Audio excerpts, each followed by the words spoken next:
삽질하는 걸 보고 들어가도 늦지 않습니다. 신도시의 첫 분양, 시범단지 분양이 돈든다. 아직은 본격적으로 투자를 하는 단계는 아니다. 아직은 어떻게 보면 국토의 과개발이다. 또는 과한 개발 아니겠습니까?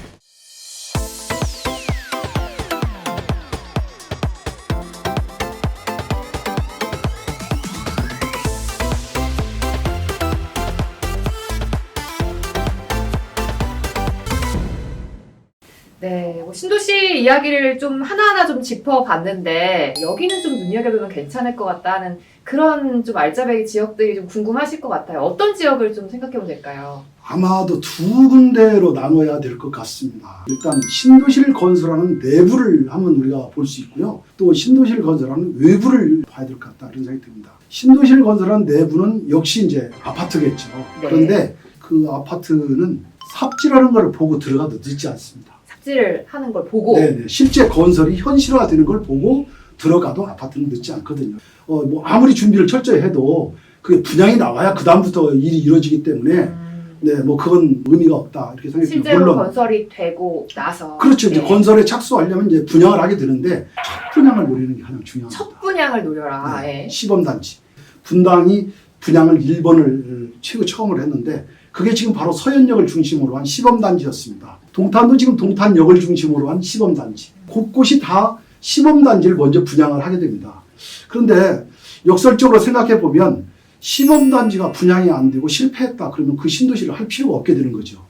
어떤 방법에 의해서든지 정부에서나 개발하는 주체가 시범단지는 들어 올려서 분양이 잘 되게 만들어야 되겠죠. 그러니까 좀 싸게 여러 가지 시설도 해주고 뭐 해서 이제 분양이 잘 되는 좋은 모델로 좋은 모델로 만들어야 그 다음부터 그 신도시 내에서 분양하는 그쵸. 아파트가 네. 누구든지 끌려와서 이게 성공을 거두게 되기 때문에 신도시의 첫 분양, 시범단지 분양이 돈 된다 이런 얘기입니다. 가장 투자를 좀 많이 하는 곳이죠. 그렇습니다. 예. 그래서 이제 그런 지역들을 눈여겨볼 필요성이 있고요. 또 그 안에 또 여러 가지 이제 이주하시는 분들한테 주는 이주자 택지가 있고 또 거기서 이제 뭐 가게나 이런 점포하시는 분들한테 주는 상가를 지을 수 있는 그런 상가 용지 이런 것들도 따로 이제 별도로 분양을 해주거든요. 그런 단지들이 상당히 이제 관심이 있어서 이제 거래되는 경우들이 굉장히 많이 있고요.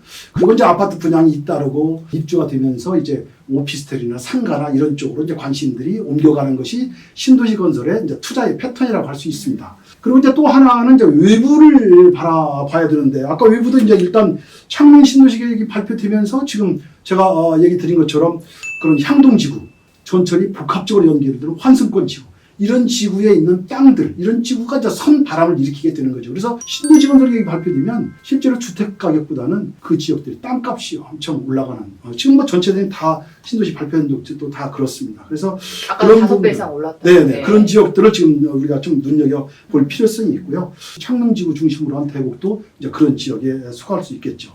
대장 신도시 같은 경우들은 지금 부천 종합운동장 바로 이제 7호선을 비롯해서 3개 도선이 이제 그 지역에 환승하는 그런 지역들이거든요. 앞으로 이제 그런 지역들이 신도시 건설이 가시화된다면 그런 지역들은 꾸준히 계단식 상승들이 이어질 수 있는 가능성 또 땅값도 계속 오를 수 있는 가능성이 많은 그런 지역이다 이렇게 볼 수 있을 것 같습니다. 신도시 주택 지역의 주택 수요가 몰리는 게 좀 시들해질 어떤 그런 가능성 아까 제가 얘기를 했지 않습니까? 뭐 대장이라든지 계단 신도시 이런 지역들은 과잉 공급돼서 좀 시들할 거다. 그래서 주택은 별 재미를 보지 못하는 그런 지역들도 되지 않을까.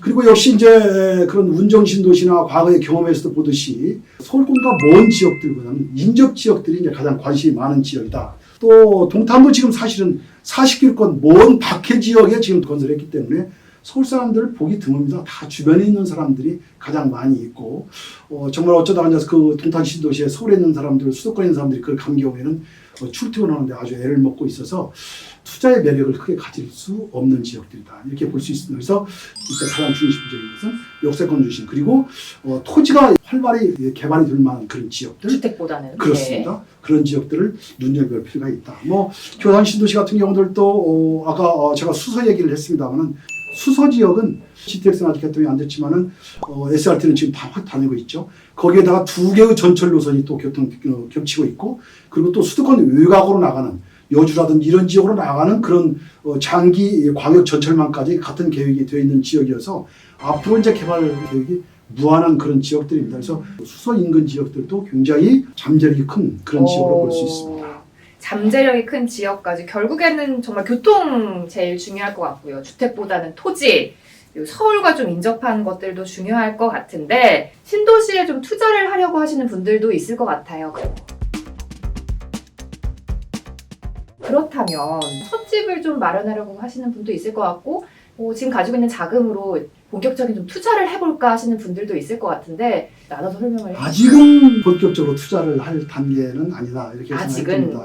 과거에 우리 이기 신도시 중에서 교훈을 주는 그런 신도시가 있습니다. 양주 신도시, 수도권 2차 신도시로 발표가 됐었던 지역입니다. 엄청나게 크게 양주 신도시를 개발을 해놓은 걸 발표를 했는데 주택시장이 이제 다시 가격이 오르다가 침체시장사를 다시 갔습니다. 그게 이제 2011년도로 기억이 드는데 그러다 보니까 양주 신도시에 보상을 받을 분들 이런 분들이 미리 싼 땅을 투자를 해놨습니다. 돈을 받기도 전에 싼 땅을 잡아놓은 거죠. 그런데 양주 신도시가 결국은 반토막이 났습니다. 건설하지 않고 줄여버린 거죠. 그러다 보니까 이제 선투자를 한 사람들이 난리가 났습니다. 그래서 정말 어떻게 보면 신도시에 땅을 가지고 계신 분들이 우리는 보상금 더 달라, 더 많이 줘야 된다, 빨리 보상해달라고 데모하는 경우는 많이 봤습니다만은 빨리 수용해달라고 그렇게 요구하면서 데모를 하는 경우들은 저는 2011년도에 처음 봤습니다. 그게 LH공사, 당시에 이제 토지공사였는데 분당에 몰려와서 밤새도록 텐트 치고 데모하는 경우들을 그때 봤는데요. 바로 이제 그런 부작용들이 연출이 되는 거죠. 그래서 조금 더 개발 계획이 좀 투명하게 떠오를 때, 그때 이제 준비를 하는 것이 좋겠다 이런 생각이 들고요. 선투자라고 해도 이제 이런 투자들은 뭐 평균 한 5년 이상 봐야 되거든요. 근데 뭐 하루 이틀 내에 건설되는 게 아니기 때문에 차차 좀 개발 계획이 익어가는 모양새를 좀 보고 지정만 해놨으니까 기본 계획 나오고 실시 계획도 나오고 이래야 되기 때문에 너무 서두를 필요는 없다. 다만 이제 그쪽 지역에 아파트 이런 분들 이제 분양받겠다 하면 뭐 사전 청약 통장 가입하는 거 이런 것들은 좀 필요하겠죠. 내 집 마련할 때 그런 게 필요하겠죠. 그래서 단계별로 이제 계획이 발표될 때마다 조금씩 이제 관심을 집중해야 볼 부분들이 아까 얘기한 지금 이제 토지 시장이고 좀 더 이제 실시 계획이 나오게 되면 어디끈까지 이제 선이 그려지기 때문에 그리고 이제 보상이 가시화되거든요. 지금도 2022년도라 가야 이제 보상이 아마 시작이 될 겁니다. 그러면 수조 원대 이제 보상금이 풀려나오게 되는데 그렇게 되면 거기에 이주자 택지라든지 뭐 이런 택지들이 상업용지라든지 이런 관심들이 굉장히 많고 조그마한 건설회사들은 바로 신도시의 교통 인프라를 이용해서 신도시 바로 외곽권 내에 있는 그런 땅들을 굉장히 구입을 많이 하게 됩니다. 그런 땅들에 이제 거기에 공동주택을 개발하면 투자 수익이 많이 나기 때문에 그래서 그런 지역을 이제 선투자하는 것 이런 것들은 좀 이제 개발 계획이 어느 정도 확정이 되면 필요하다 할 수 있을 것 같습니다. 뭐 보상금이 수조 원대가 풀려서 난리가 나는 경우들 이런 경우들은 실제 이제 뭐 과거 분당에서도 그런 경우가 많았죠. 분당 신도시에서 뭐 1조 한 7천억 정도 뭐 당시 기업이 되기에는 그렇게 되는데 그 돈이 풀려나가면서 이제 바로 죽전지구가 또 개발이 됐는데 죽전에 투자해서 또 뭐 대박이 나신 분들도 있고 거기서 또 보상금 받은 걸로 그 바로 밑에 지역에 구성지구 투자해서 또 대박이 난 분들도 계시거든요. 그래서 연담 이렇게 되어가는 그런 과정들을 좀 잘 봐야 되고 심지어 뭐 이렇게 보상금이 많이 풀리다 보니까 종중 땅 있는 거는 막 종중의 집안끼리 막 법정 소송이 벌어져가지고 뭐 집안 싸움. 네네 뭐 왜 우리 여자들 출가한 여자들은 왜 안 주냐 이래서 뭐 죽전에서 법정 싸움이 오래간 그런 경우들도 있거든요. 그래서 보상금이 풀리는 거를 관심 있게 집중해서 보는 것도 굉장히 중요하리라고 봅니다. 결국 뭐 지금 당장 뭔가를 뛰어들기보다는 조금 계획이 무르익고 어느 정도 윤곽이 정확하게 나왔을 그렇습니다. 때 네. 들어가는 게 중요할 것 같습니다. 물론 내 집 마련은 좀 청약이나 이런 부분들은 좀 도움이 될 수 있다고 하셨고요.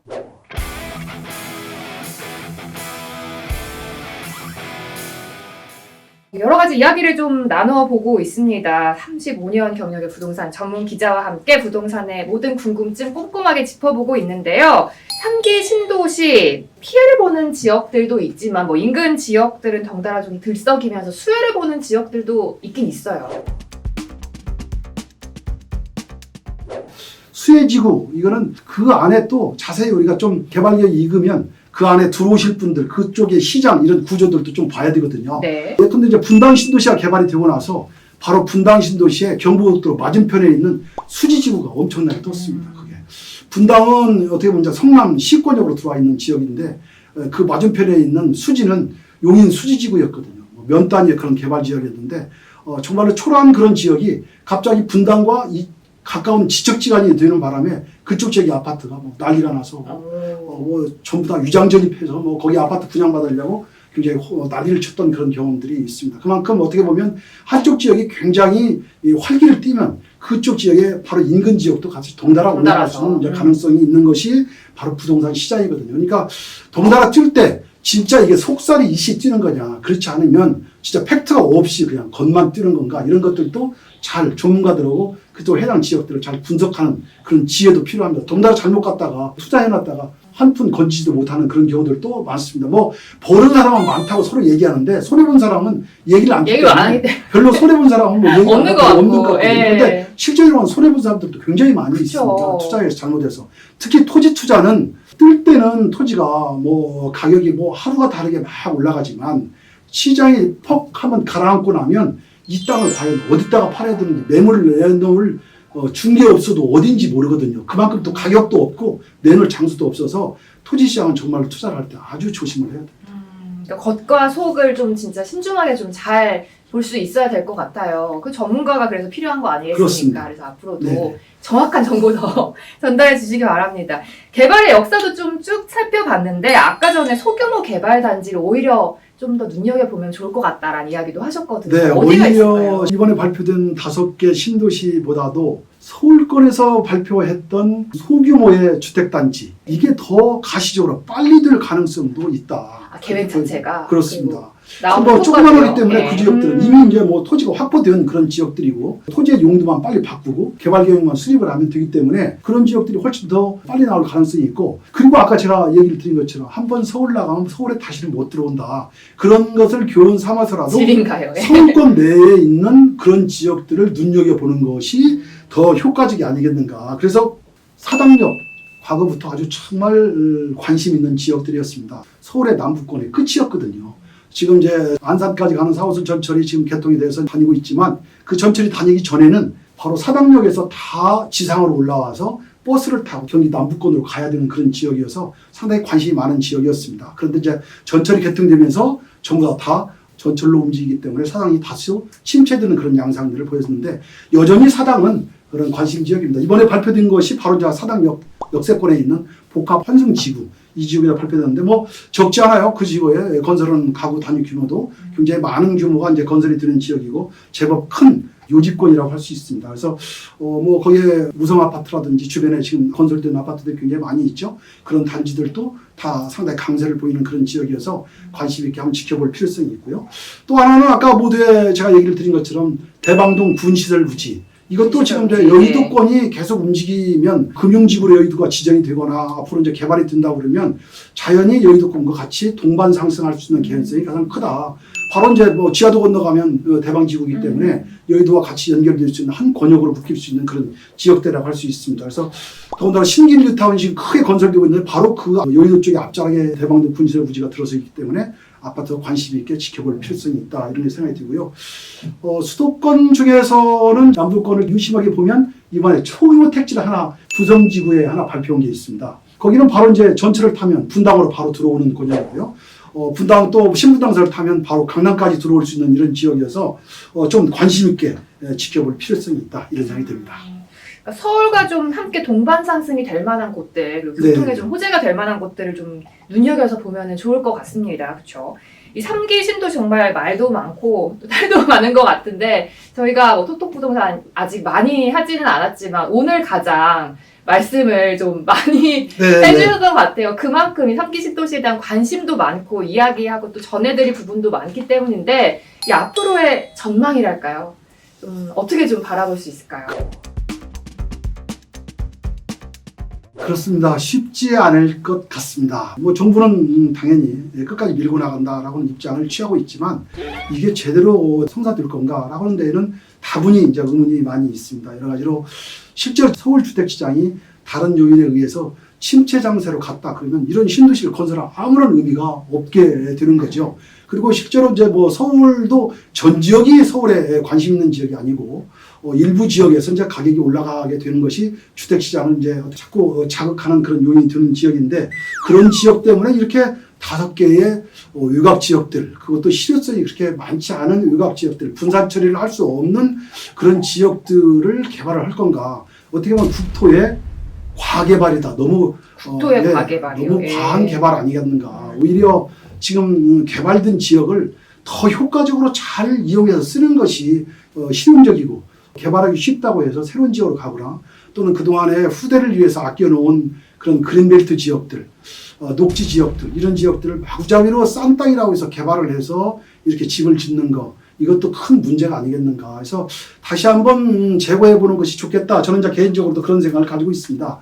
뭐 정부도 주택시장이 만약에 이렇게 장기 안정권으로 간다면 아까 노무현 정부 시절에 지정됐던 2기 신도시 중에서 양주 신도시의 그런 케이스 사례를 좀 잠깐 얘기를 드렸습니다만은 그런 경우처럼 이 개혁이 반토막이 나거나 다시 좀 줄어들 수 있는 가능성도 충분히 있지 않는가 이런 생각도 듭니다. 네. 그래서 아까도 투자를 서둘지 말아라 그런 얘기를 드렸는데 집중적으로 잘 분석해서 관찰해 보시되 기본 계획이 나오고 실시 계획이 나오고 또 교통 계획이 앞으로 어떻게 되어 가는지 하는 것도 잘 보시면서 토지 투자나 주택 투자를 하셔야지 막무가내로 투자하셨다가 이 계획이 반토막이 나거나 또는 뭐 전면 취소되거나 여러 가지 상황이 된다면 낭패가 아닐 수 없거든요. 특히 내 집 마련하느라고 굉장히 수고 많이 하시는 분들, 투자에 적극적으로 나서시는 분들도 그렇지만 내 집 마련 수요층들은 좀 꾸준히 관심 있게 더 지켜보고 최역통장이 2년이 지나야 1순위가 됩니다. 그러니까 아직 뭐 충분히 신도시에 분양받을 수 있는 여지는 충분히 되기 때문에 좀 더 지켜보시면서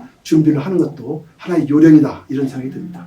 네, 결국 앞으로의 상황을 좀 더 관찰을 좀 해보시고 앞으로 기본 계획과 교통 계획, 큰 그림을 더 보신 후에 투자 계획도 좀 세워보시고 내 집 마련의 기회로도 좀 삼아보시면 좋을 것 같습니다.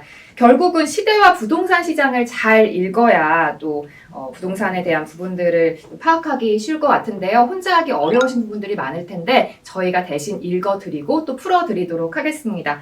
다음 시간에도 똑똑한 부동산 정보 많이 전해드릴 테니까요. 구독과 좋아요도 많이 눌러주세요. 오늘 말씀 감사합니다. 네.